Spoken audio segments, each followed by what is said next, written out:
como historiador, e a questão do escravidão foi exatamente isso, tentar colocar o negro no lugar dele, quando ele, na verdade, era uma pessoa, mas foi ser tratado como coisa. Esse é o exemplo. Como foi formado o brasileiro? A gente percebe isso. Mas uma outra questão que eu vou colocar, já entendendo que você falou sobre a questão de que tentaram na história, inclusive o general Alzerral mandou filmar, porque para que não esquecesse, porque sabiam que um dia iam dizer que isso não existiu, isso não aconteceu. Então foi preciso fazer registro, né? História. A história para registrar esse povo local, minorias também, ciganos, etc. Homossexuais, deficientes, né? Isso. E quando você falou que sempre parece assim, a uma pessoa leiga, que não conhece muito o que é a história do Holocausto, e nem conhece a história direito, que foi a história do brasileiro, não sabe como houve a resistência, que houve resistência. Que aquelas pessoas foram levadas como gado naqueles trens, mas houve resistência. Por exemplo, como você falou ali do Moché, não, Abacó.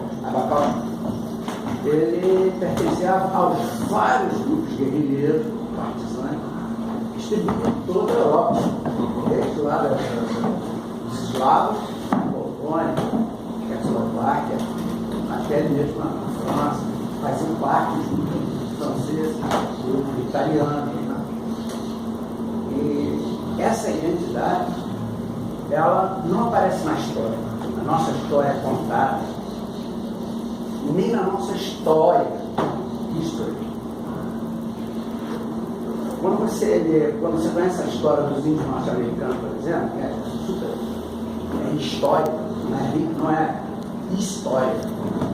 A gente sabe que há um historiador chamado Tim Brown, que escreveu um livro, né? We all were wounded in wounded knee.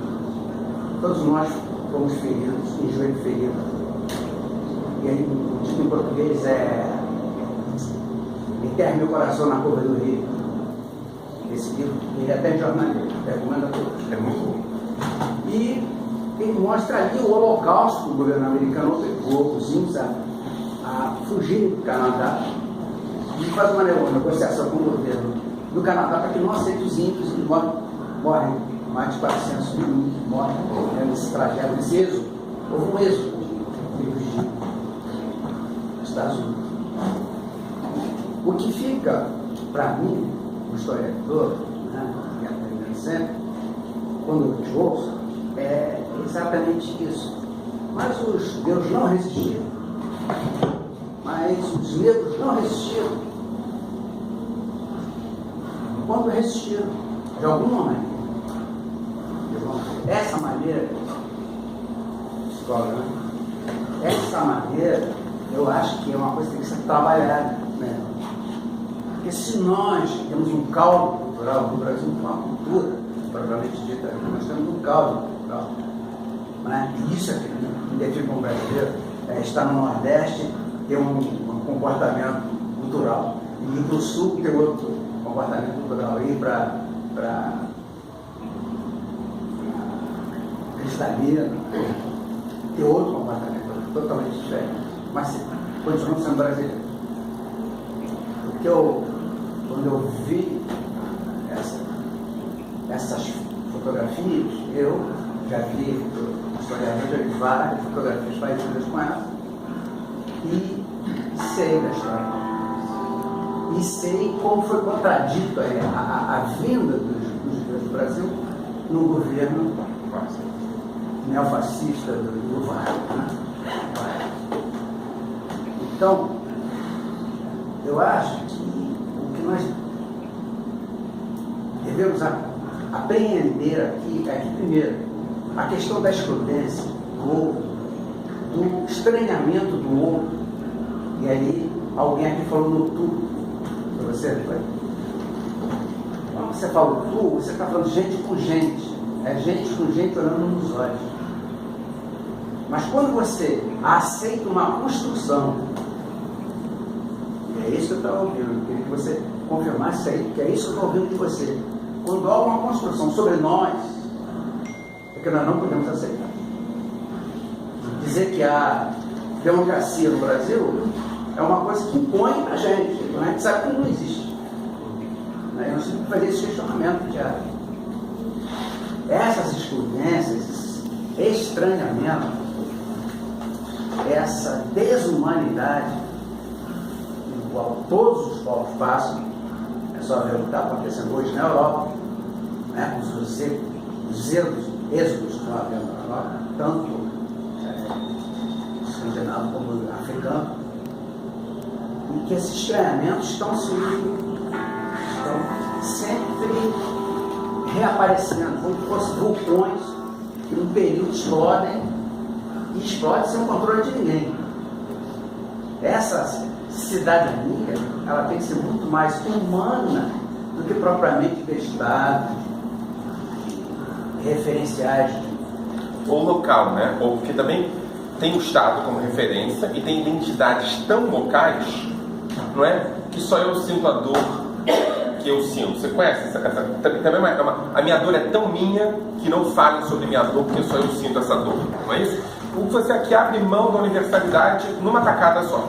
A ideia de que você pode entender a dor do outro e lutar contra aqueles que impõem a dor ao outro é uma ideia fundamental que constituiu a luta de todos os direitos civis nos Estados Unidos, no Brasil, na África. A noção, não é, de que Jeff Goldberg é um judeu branco e que lutou contra o apartheid e foi preso junto com Nelson Mandela, possibilita a noção de que ele não é negro. E justamente por não ser negro, ele tem que fazer um esforço para entender a dor no negro. Considerar a dor no negro como uma dor tão poderosa, que é uma dor negra, significa, em última instância, incorporar a ideia de que quem está dando a identidade para o negro, no caso sul-africano, é o branco racista. A dor não é negra, a dor é branca. Quem possibilita que o negro sinta a dor é o branco racista. O que é negro é todo aquele resto de cultura que, quando a gente fala somente sobre apartheid, a gente esquece. Que é a literatura, que é a música, que é a dança. Agora, veja bem, você levantou algumas questões. O seu nome é? Miguel. Né? Algumas questões, assim, eu vou dar pinceladas nelas. A primeira questão da resistência, que a Sofia falou sobre, e não é exatamente o meu tema, mas eu acho que há várias possibilidades de resistência, né? Eu até preparei, eu tenho que dizer que eu preparei algumas coisas para falar, não citei sequer o que eu tinha preparado, quer dizer, eu sou completamente mal preparado academicamente, agora, indisciplinado. Agora, que bom.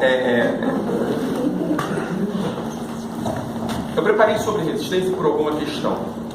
Quando a gente começa a estudar o Holocausto, na década de 50, principalmente,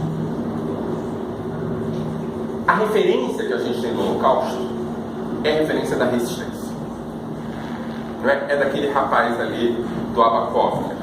A ideia, ou do Mordecai Levitt, ou dos lutadores do Ubuntu, né, que é um partido socialista, anti-sionista na Europa. A ideia de resistência é a ideia de resistência em armas. Os sobreviventes não falavam. Ninguém queria escutá-los na década de 50. Sequer o conceito de holocausto existia. Começa a se constituir em 53, 54. A noção de sobrevivência é uma noção maravilhosamente falada por Amos Oz no livro sobre a Bolha de Trevas, um livro que ele escreve sobre, que ele chama de sobrevivente de restos humanos. Claro que é questão simples, né? Ele está chamando como se chamava, ele não é ele que está chamando, né? A ideia de uma figura na redondeza que fica falando, milhões de crianças, milhões de... ninguém quer escutar. Eles não eram resistentes. Nessa perspectiva da década de 50, resistentes eram aqueles que pegavam armas. Tá? E vamos deixar claro, houve resistência armada, e não foi somente no gueto de Varsóvia, não foi somente no gueto de Vilna. Ontem morreu o último sobrevivente da rebelião de Sobibor, a gente acabou de ser agraciado com um dos melhores filmes que eu já vi na vida, que é o filme de Shaul, que mostra de alguma maneira o levante próprio em Auschwitz. Houve um levante importantíssimo em Auschwitz que Primo Levi fala sobre quando fala do enforcamento do último homem, né? O capítulo, eu aconselho vocês todos a lerem, é Isto Homem, de Primo Levi. Tem o enforcamento do último homem, ele fala sobre a resistência dentro do inferno. Então houve resistência violenta, houve resistência armada, houve resistência como a gente conhece de resistência, né? E essa resistência teve espaço para fala desde sempre, desde que acabou a guerra, que aqueles homens e aquelas mulheres se levantaram como os partisãs, etc. Só que houve uma outra resistência, né? Essa outra resistência tem mais a ver com Emanuel Rindenblum do que com Mordechai Levitch. O Rindenblum é um colega nosso, um historiador. E quando houve o encarceramento no gueto de Varsóvia, o que esse cara fez foi o seguinte: ele pegou um caderno e uma caneta. Ele percebeu que a coisa ia ser feia. E esse historiador usou as armas que ninguém pode usar a não ser um bom escritor. E aí foi entrevistando homem, mulher e criança que passava à sua frente. E aí ele perguntava: conta. Hoje a gente tem a história dos judeus na Polônia antes e durante o Holocausto, porque esse cara, ele se preocupou em guardar em caixas de leite, latas de leite, milhares de páginas. Esse cara é um herói. Mas não é só ele que é resistente. Fazer com que as pessoas continuassem escrevendo, publicando, militando, educando dentro do gueto de Varsóvia também é resistência. Ou seja, essas pessoas que continuavam lá. Mais do que isso, mulheres que tinham filhos durante o Holocausto, mulheres que tinham filhos no gueto de Varsóvia, no gueto de Vilna, mulheres que continuavam fazendo que a vida... Elas são resistentes. A referência dos nazistas era a morte e a destruição. A referência de resistência é qualquer forma de vida. E aqui, se a gente fizer um descolamento, um deslocamento e perguntar por que não é tão importante hoje no Brasil falar sobre outras resistências, que não são só as resistências de violência, por exemplo, dos quilombolas, estou referindo aqui aos negros, que são importantes, etc. e tal, mas não são só elas. Né? Primeiro que os negros que vieram ao Brasil não vieram ao Brasil como negros. Eles não eram negros quando chegaram ao Brasil. Eles eram pertencentes a nações africanas orgulhosas. Eles eram iorubás, eles eram zulus, eles eram aqueles muçulmanos, malês. Eles chegaram ao Brasil enquanto essas referências, quem transformou essas pessoas em negros foram os senhores de escravos que os compraram.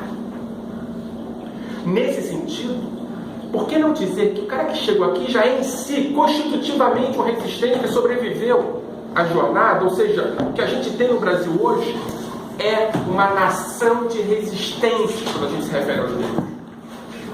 E garantir que a história, não dos negros brasileiros, mas a história africana, seja uma referência fundamental, constitutiva da nação brasileira, é garantir espaço para a resistência como conceito e como valor. E não somente da resistência armada aqui dentro, mas da resistência cultural. E o que nós fizemos durante anos foi tentar apagar esse valor cultural. Eu não tinha ideia na escola que havia a história da África. Não tinha ideia de que os negros tinham história. Mas o risco é outro, é o lado oposto dessa história. E aí o risco que você, Miguel, apontou é a ideia de entender que identidade só vale a pena se houver encontro. Né? E aqui eu me refiro a Levinas, que eu sei de Joseph Costa. Levinas fala de encontro quando você tem outro olhando no teu olho. Levinas não fala de tolerância, Levinas fala de coexistência. Se você achar que a tua identidade é tão importante, que ela é mais importante que a identidade do outro, e de que a tua identidade é tão importante que vale a pena a vida em solidão, ou seja, com seus iguais, e garantir a sua identidade é tão importante que vale a pena que você garanta um apartheid dos outros, você não está falando de identidade. Você está dando vitória aos senhores de escravos e aos nazistas. Identidade só vale a pena quando tiver encontro, quando você tiver o que compartilhar. Se você não compartilha, a vitória é deles.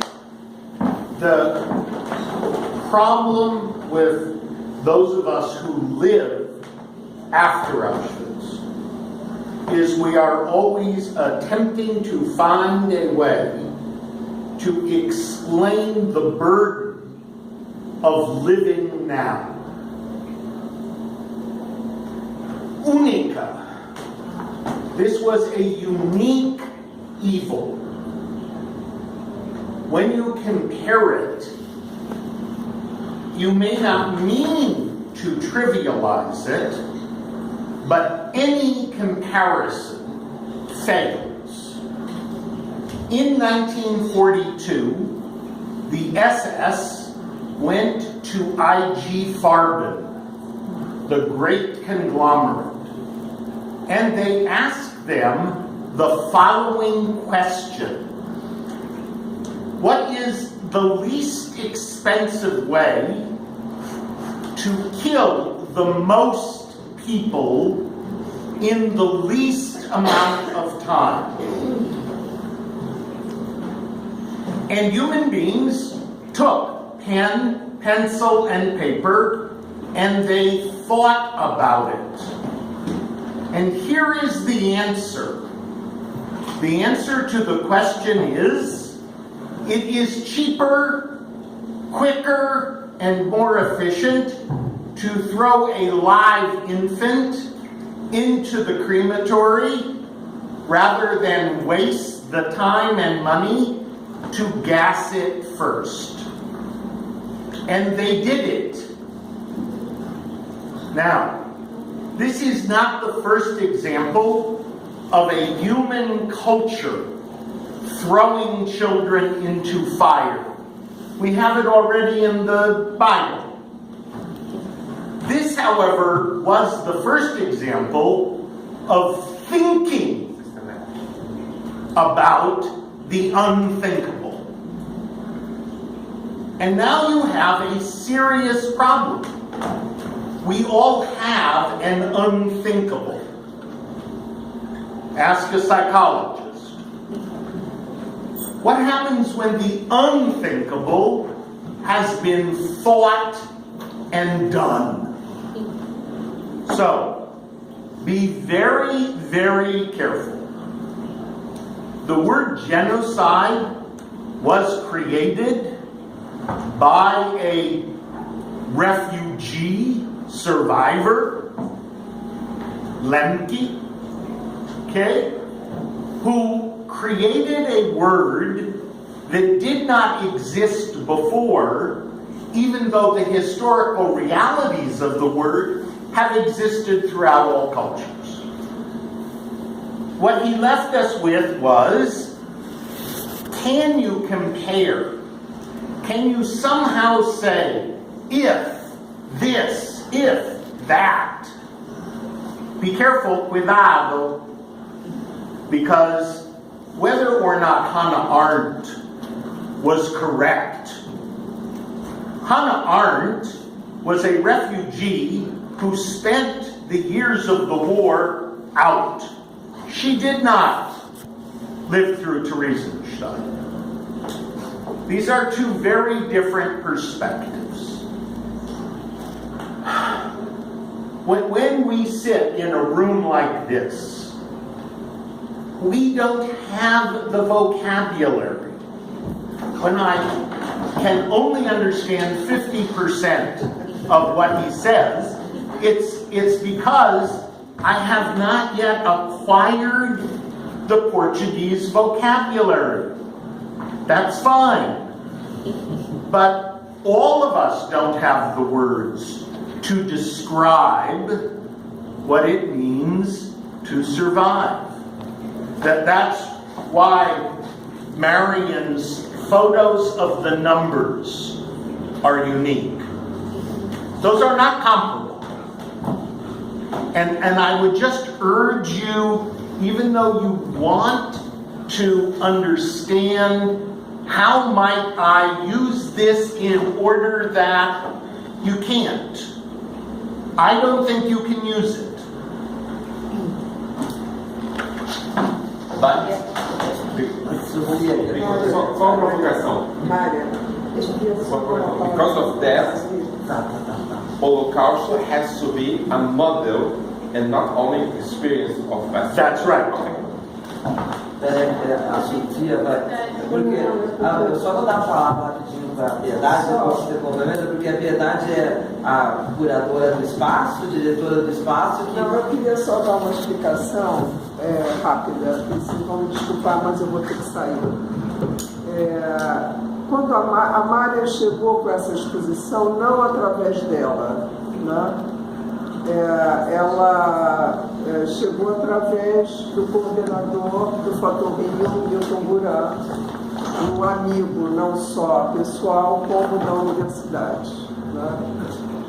Quando ele me trouxe essa exposição e me disse, olha, ela vai aí, é uma exposição interessante, que ela veio com o tema, eu fiquei em dúvida, porque ser a diretora de um espaço como esse, e judia, apesar do meu nome, né? Todo mundo pergunta, o que é isso? Que coisa esquisita, né? Então, mais do que todo mundo, eu sou brasileira do lado da minha mãe, sefaradi, sendo a 4ª geração do sefaradi do Brasil. Né? Pelo lado da minha mãe e tendo um pai alemão, com todas essas histórias que a gente precisa repetir. Eu questionei se eu deveria aceitar essa exposição, que eu me colocaria também, quer dizer, se ficaria exposta a essa decisão, né? Porque aí eu não estaria completamente isenta aceitando uma exposição como essa, né? Mas eu disse, bom, vou enfrentar, apesar de não ter os alunos, apesar disso, apesar de várias coisas.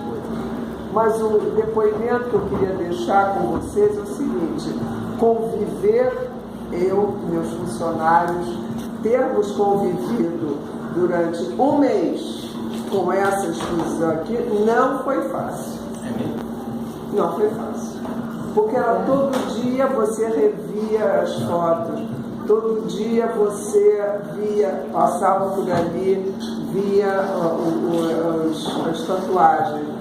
Todo dia a gente ouvia os depoimentos. Teve vezes, Mária, você vai me desculpar, mas eu diminuí o som, porque aquilo ia entrando, né? E entrou em todos nós, entrou em todos os funcionários, porque você, todo dia, meu Deus, é isso, né? É isso. Tive que algumas vezes explicar para eles o que era. Na exposição de Porto Alegre, as pessoas choravam. Entendeu? Mas, né, um mês. Né? Então, também foi um desafio para mim, né? E que eu realmente fiquei com pena, porque os alunos não estavam, nem outros professores, nem nada disso, mas foi circunstancial.